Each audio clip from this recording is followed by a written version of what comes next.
Okay, so I know in my first tutorial about going scent free in the wilderness, um, I said that I was going to get some more products, and they actually came. The first product that I said I was going to get rid of is this, because this has a loud smell. It smells like aerosol, and it's flammable. Like, and one thing you want to know about being in the wilderness, you don't want to have on flammable stuff. Okay, that's stupid. Anything could catch on fire when you're out there. The land is dry. It's a bunch of heat. You're starting fires. I used to use this for a fire starter. In one of my camping videos, you can actually see me doing that. So yeah, I wouldn't recommend wearing this at all. Instead of using this, I'm going to be using this. And it's for off. And it's for adults and kids, and it doesn't have an odor. It says fragrance free right there. So it doesn't have an odor, and this, I'm going to be using this. I bought this on Amazon for $7. So this is what's actually cost me $7. Okay. Now, I'm also going to be using this. I just bought, this was $28. I didn't want to have to pay for it, but I knew that I needed it to get mosquitoes off of me. I don't want to have to be swatting and shooing them away all day and then biting and picking at me. So I bought this, and this was $28 on Amazon, and it is no spray, scent free, and is rechargeable, and you can use it for the backyard, outdoor adventures, travel, and poolside. And that's exactly what I'm going to be using it for.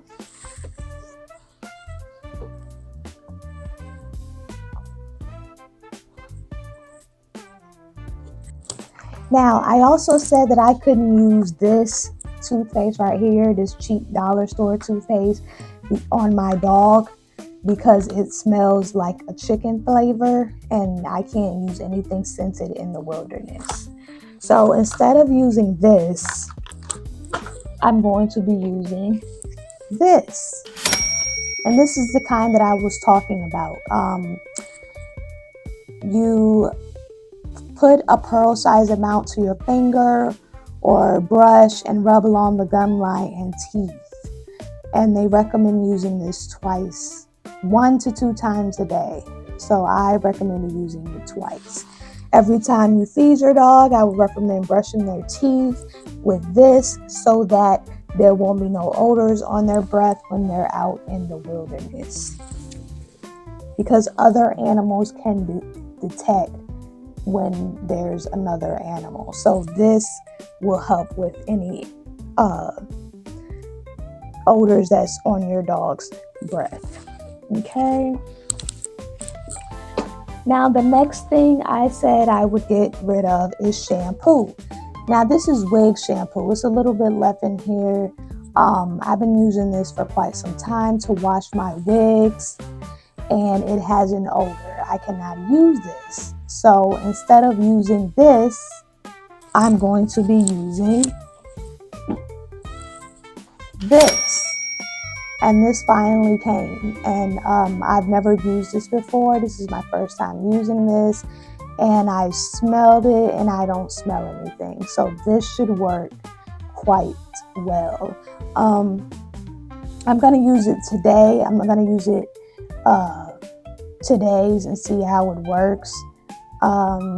I would recommend washing your hair before you go into the backcountry. But if you're out there and you need to wash your hair, then this is the way to go right here. And it says unscented right here.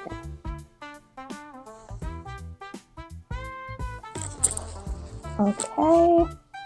Now, another thing. Flea collar. You might want to buy your dog a flea collar if you have a pet or a animal. This kills fleas, ticks, and mosquitoes. So your dog is going to be safe from mosquitoes with one of these on. And they don't cost that much. I can't remember how much I paid for this, but I got it on Amazon. And I'm going to put it on my dog. And it lasts for 7 months. It say that it lasts for 7 months, but I would change it sooner than that. I would change it probably in about 3 months. So yeah, this protects your dog as well. So when you're out in the wilderness, you don't want to just have protection for your own skin from mosquitoes and ticks, but you also want to protect your dog as well. And I recommend this collar, this affordable collar right here. This is very affordable.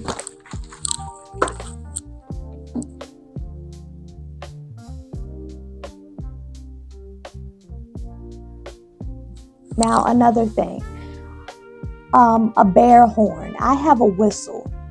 Okay, one of my camping videos on YouTube, you can see me using a whistle to scare away bears, but it may not be effective as a bear horn. So next time I go into the wilderness, I'm gonna get a bear horn. They sell them at Walmart for $7, $7 or $8, but I'm not gonna get one from Walmart. I'm gonna get one from the same company of bear spray that I use, and I use Front's Tearsman brand, and I've had this for a couple of years now, and yeah, I've never had to use it because a bear never got that close to me, but it's about to expire. These have an expiration date. Mine expires 6/25. You can see it right there. So next month, I'm not going to be able to use this. This is going to be completely useless.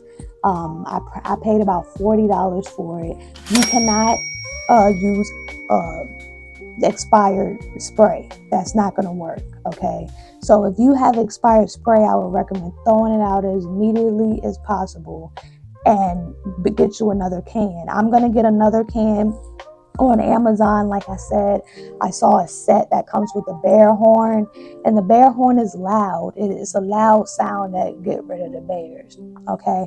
I said in one of my other camping videos that bears are active between dawn and dusk. That's the main area. So I have my alarm set at dawn and dusk to make sure that I don't run into a bear. So I'm going to make sure of that. You don't want to disturb, if there's any other campers nearby, they might hear the horn and think it's an emergency. But you don't want to disturb other people. But if you do see a bear, you can use the horn to scare them away. And when I throw this away, I'm going to buy another can of this and the horn at the same time. And I saw it on Amazon for about $45. Okay. Now, the cost of these supplies can get pretty expensive. I thought that I was crazy for spending over $130 just for toiletries alone, but I'm not. I see how expensive some of the equipment and supplies cost, and I searched on Google. I asked Google, how much do people spend on supplies to go backcountry camping per night? And the charges can range up anywhere between $50 to $200 or between $100 and $1,300, depending on the type of equipment you're using. Some of these sleeping bags are $1,000, okay? You have North Face gear that's $800,000, and then you have tents that are $2,000 or $3,000, $4,000, and then you have supplies that are like $50, $60 here and there. So that it can get pretty pricey. You want to make sure you have a budget for all of your supplies and everything you need before you go. You don't want to get into the wilderness and be like, hey, I didn't think I needed this, but I really do. You might get out there and think you don't need a lot of stuff, but you really do. And so it can get pretty pricey. So you want to make sure that your budget is straight when you go out there. Stuff can get pretty expensive. The average price is, like I said, $50 to $200 a night, and that's the ballpark that I'm spending. The campsite itself could range anywhere between $10-15 to $50 or $60, but by the time you finish buying supplies and food and gas, it's going to add up. Another thing, the leave no trace rule. I did some more research and I found out that their leave no trace rule means that you should cook and clean and wash up 200 foot away from your tent. Okay, from your campsite. 200 foot is a long way. That is a long way. Okay, that's 70 steps. They said that it's 70 steps away.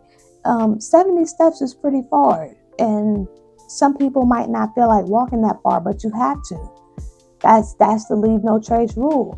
Now, I'm gonna be honest with you. I've never camped that far. I've never cooked or cleaned that far away from my campsite. I actually do everything right where I am, but that has to stop.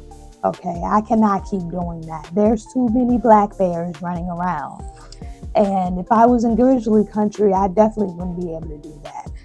Okay, so I need to be very careful with doing that. I have to follow the leave no trace rule 200 foot away from the campsite. Cooking, cleaning, anything is not supposed to be done right there. And so that's basically what I had to say. You really do have to walk 200 foot away to cook and clean.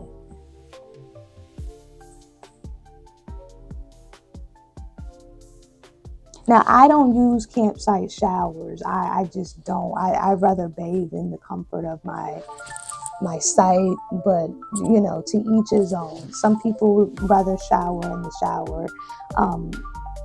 Just make sure you use unscented products, please.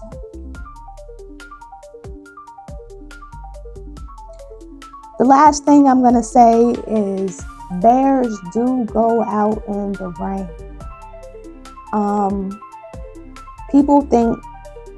Some people might think that bears are scared of rain. No, they're not. They do go out in the rain to search for food and to do whatever they have to do. I did my research yesterday. I found out that they do move in the rain. So it's summertime right now where I am, almost summer. Not pretty much quite summer yet, but it's almost summer, and the bears are out of hibernation. They're not hibernating anymore. This isn't winter time, so they're going to be out, and I need to be prepared. And they do come out in the rain. So rain is not my protection. It could be raining and I could still see a bear walking around. So don't forget, always know that the rain doesn't stop them. And that's all I have to say. Check out my new single, A Lot of Hell in Me. Like I said, it's been out for a week. I'm still promoting it. And then I'm going to release a new short film that's only going to be about 5 to 10 minutes long, maybe a little more. I'm not sure. It's called Scent of Terror. So be on the lookout for that. And I'll see you soon.